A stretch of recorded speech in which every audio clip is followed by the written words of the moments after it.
Hello everyone, welcome you in my new video. कैसे हैं आप सब? होप कि आप सब बिल्कुल ठीक ठाक होंगे। आज की इस वीडियो का हमारा जो टॉपिक है वो है राग। अब आप सोचेंगे कि ये राग क्या है। देखिए, संगीत में बहुत सारी ऐसी चीजें होती हैं जो हमें अच्छी लगती हैं, लेकिन ये संगीत बना किससे है?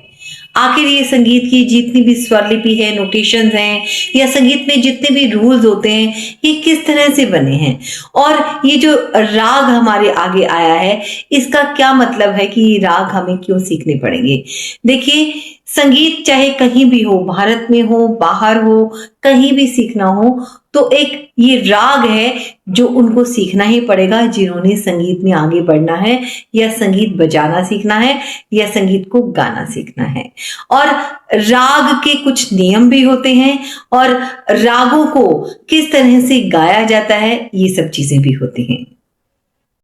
राग क्या होता है, इसका मतलब मैं आपको एक बड़े ही अच्छे एग्जाम्पल से बताती हूँ। देखिए, आपने इंग्लिश सीखने के लिए जब अल्फाबेट सीखे, इसी तरह से म्यूजिक में आपने स्वर सीखे, उसके बाद आपने सेंटेंसेस सीखे, ताकि आपको जितने भी सेंटेंस बनाने हैं वो उसके लिए आपको टेंस सीखने पड़ते हैं ना, पास्ट टेंस, प्रेजेंट टेंस, ना सारे टेंसेस के जितने भी रूल्स हैं वो आपको सीखने पड़ते हैं, तभी आप कोई पैराग्राफ बना सकते हो।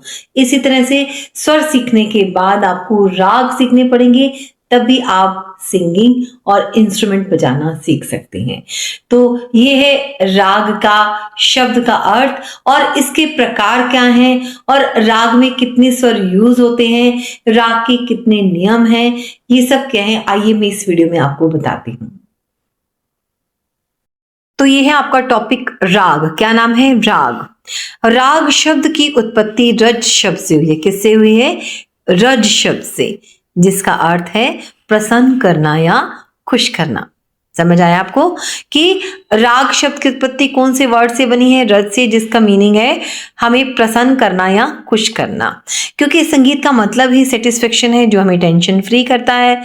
फिर राग स्वरों का वह समूह है जो श्रोताओं के चित्त को रस की अनुभूति कराता है। मतलब कि देखो, राग गाने के लिए एक स्वरों का समूह दिया जाता है, और उन स्वरों को हमें राग में गाना पड़ता है। तो राग स्वरों का वह समूह है जो लिसनर्स, जो ऑडियंस हैं, जो श्रोताओं के चित्त को क्या करता है, मन को क्या करता है, रस की अनुभूति मीन्स हमें अच्छी फीलिंग्स देता है। वह संगीत में ध्वनि जो स्वर तथा वर्ण से विभूषित होकर मानव के मन को प्रसन्नता की अनुभूति कराए, उसे राग कहते हैं। देखिए, संगीत में जिसमें संगीत हो वो वाली आवाज। अब राग में स्वर है और वर्ण क्या है? उन स्वरों को गाने का तरीका, वर्ण की परिभाषा होती है, गाने का तरीका जो होता है उसको वर्ण कहते हैं। तो वह संगीत में ध्वनि जिसमें स्वर भी हो और उसको गाने का तरीका भी हो, यानी वर्ण हो, उससे विभूषित, उससे बिल्कुल सजाकर मानव के मन को प्रसन्नता की जो अनुभूति कराता है, उसको हम क्या कहते हैं? राग कहते हैं।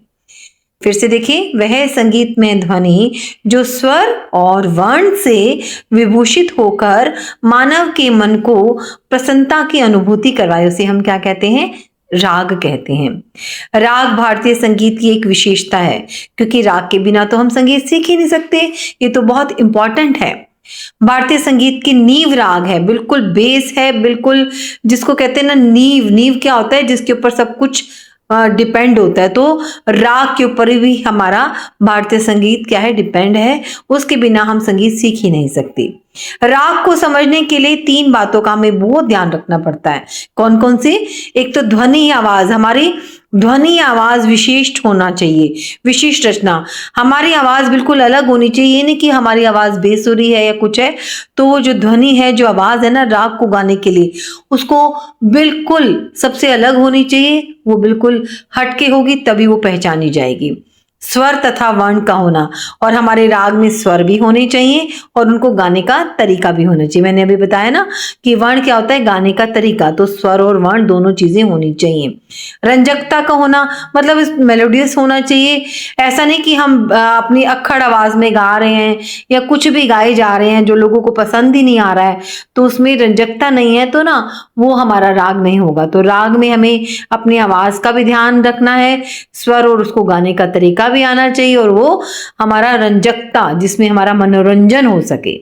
अब राग के कुछ नियम बनाए गए हैं जिसमें हमें राग को समझने में कोई भी दिक्कत नहीं आती है। कुछ ऐसे लक्षण हैं, यानी कि उनकी कुछ ऐसी पहचान है जो राग में होनी आवश्यक है। तो इस प्रकार है।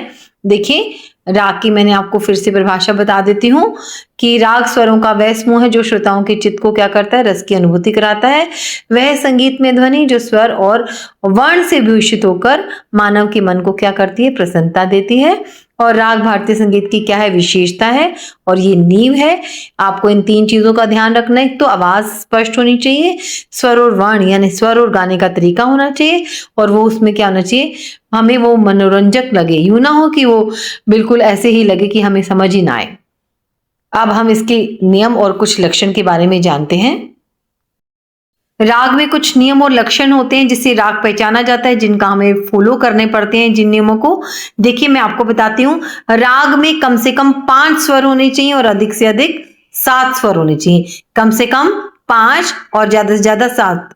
ये आपके ना बोर्ड के पेपर में भी पूछा जाता है क्वेश्चन कि राग में कम से कम कितने स्वर होते हैं, ज्यादा से ज्यादा कितने होते हैं। तो कम से कम 5 होते हैं और ज्यादा से ज्यादा 7 स्वर होते हैं। प्रत्येक राग किसी ना किसी थाट से, थाट क्या होता है कि किसी भी राग को उत्पन्न करने के लिए जो स्वरों का समूह होता है ना, उसको हम थाट बोलते हैं। इसमें थाट होना चाहिए। प्रत्येक राग में आरोह अवरोह दोनों ही होने चाहिए, असेंडिंग डिसेंडिंग। जैसे सारे गामा पाधा नी सा नी धा पा मा गा रे सा, तो ये आरोह और अवरोह दोनों होने चाहिए। अब राग में सा षड्ज स्वर कभी भी वर्जित नहीं होता। वर्जित का मतलब होता है जो राग में ना लगे। तो सा तो हमेशा रहेगा ही रहेगा। कोई भी राग ऐसा नहीं है जिसमें सा ना लगता हो। तो सा क्या है, वेरी इंपॉर्टेंट होता है, उसके बिना हमारा राग नहीं बनता, कभी भी वर्जित नहीं होता। देखिए, राग में कई बार हमारे, देखिए इसमें बताया गया ना कि 5 स्वर होते हैं और 7 होते हैं। तो 5 स्वर तभी होंगे, 2 वर्जित होंगे तभी। 7 में से 2 हटा देंगे तो वो क्या होगा, वर्जित स्वर हो जाएंगे। और 7 में से 1 स्वर हटा देंगे तो वो 6 स्वर हो जाएंगे। तो ऐसा होता है, लेकिन वो स्वर सा को छोड़ के होते हैं। किसी भी राग में सा जो है ना वर्जित नहीं होता है। राग में म और प दोनों एक साथ वर्जित नहीं होते। अगर मान लो किसी राग में म और प है ना, उन दोनों को हम हटा दे तो वो राग नहीं है। राग में या तो म नहीं होगा या प नहीं होगा। ठीक है, ये दोनों वर्जित कभी भी एक साथ नहीं होते हैं। प्रत्येक राग की रचना 12 स्वरों से होती है। मैंने आपको स्वरों के एक चैप्टर में आपको करवाया था। जिनको स्वर के बारे में नहीं पता है वो मेरी पहले वाली स्वर वाली वीडियो देख सकते हैं। उसमें मैंने स्वर के बारे में पूरा डिटेल में बताया कि स्वर 12 होते हैं। तो राग में हमारे इन 12 स्वरों में से ही या तो 5 स्वर होंगे या 6 होंगे या 7 होंगे। राग में स्वर और वर्ण, मैंने आपको बताया ना, स्वर भी होने चाहिए और वर्ण भी होने चाहिए। स्वर भी होंगे और उनको गाने का तरीका भी होगा। राग में रंजकता, फिर से वही बात कि मधुर होना चाहिए, हमें सुनने में अच्छा लगना चाहिए। रागों का समय शास्त्रकारों द्वारा निर्धारित है। हमारे म्यूजिशियंस ने ना रागों को डिसाइड किया कि कौन सा राग कितने बजे गाया जाएगा। लेकिन जब कोई विशेष ऋतु आती है, कोई विशेष सीजन आता है, तो उसमें जैसे अलग से राग गाए जाते हैं। जैसे वसंत ऋतु आ गई तो वसंत राग गाया जाएगा, और वर्षा ऋतु आ गई तो मल्हार राग। तो ये कुछ नियम थी और कुछ लक्षण थी, आपने देखे। देखिए, कम से कम 5 स्वर, ज्यादा से ज्यादा 7 स्वर। राग में कोई थाट होना चाहिए, आरोह अवरोह असेंडिंग डिसेंडिंग दोनों चाहिए। सा कभी भी ऐसा नहीं होता कोई राग की सा ना हो, सा तो जरूर होगा, यानी कि वो कभी भी वर्जित नहीं होता है। म और प दोनों एक साथ वर्जित नहीं होते हैं, यानी कि कभी या तो फिर माँ होगा या पा होगा। प्रत्येक राग की रचना इन 12 स्वरों में से होती है, जो कि हमारे पूरे टोटल 12 स्वर हैं। राग में स्वर और वर्ण यानी स्वरों को गाने का तरीका भी होना चाहिए। राग हमारे मधुर होने चाहिए। किसी विशेष ऋतु में कोई अलग से राग गाया जाता है, जैसे वसंत ऋतु में वसंत राग और वर्षा ऋतु में मल्हार। तो ये थे राग के नियम और लक्षण। तो आज इस वीडियो में आपने राग के बारे में सब कुछ जाना है। मैंने आपको बिल्कुल डिटेल में समझाया कि राग क्या है, राग के नियम क्या है, राग के लक्षण क्या है। आई थिंक आपको सब कुछ समझ में आ गया होगा। अगर आपको कुछ भी पूछना है तो आप कमेंट सेक्शन में पूछ सकते हैं। वीडियो अगर अच्छी लगी हो तो सब्सक्राइब, लाइक और शेयर जरूर करें। मिलते हैं एक नई वीडियो में एक नए टॉपिक के साथ। Take care, bye bye.